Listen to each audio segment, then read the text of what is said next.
Okay, this little video we're going to talk about procedure 5 in experiment number 1 of EGR-226 lab.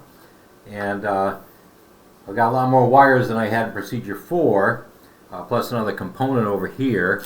It's a little Arduino, and I'm using it to power or give me the 5 volts necessary. So this is shown as figure number 6 for the transistor switch schematic, and also figure number 7 is the pinout of a 2N2102.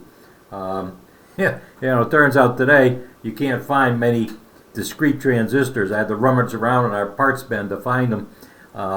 Obviously, transistors today basically tend to be on integrated circuits where you can have upwards of a billion and a trillion actually on today's integrated circuits. So it turns out that you wouldn't find a discrete transistor anywhere except possibly where you need power.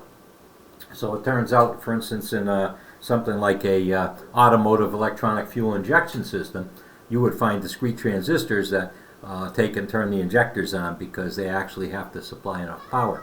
So here we go again. We've got the same signal generator. Right now I'm set it at 4 hertz is what the frequency is. I'll change it to, if I can get my signal generator to do that, change it to 3, 2, and now 1 hertz. So it's on and off for a half second at a time.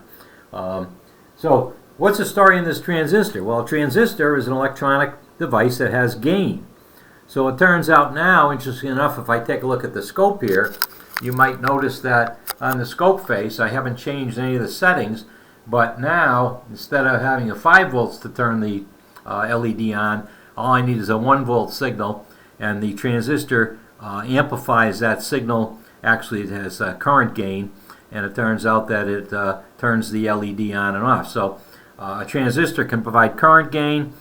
Basic transistors like this metal cam job here, I'll show you back again on the proto board, basically has a gain of roughly about 100.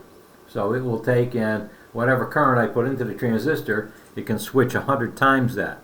If you think about it, transistor is kind of like a relay, at least in this switching function, where I take and turn it on or off. If I have a relay, I could put a small current, like maybe 1/10 of an amp in a relay, and switch 20 amps. So actually relays, which around the 1800s, actually you might consider the first electronic amplifiers.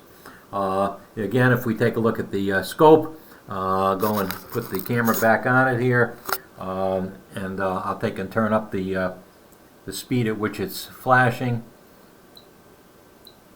You'll see how the signal gets faster and faster, and the LED is flashing faster and faster, just like before.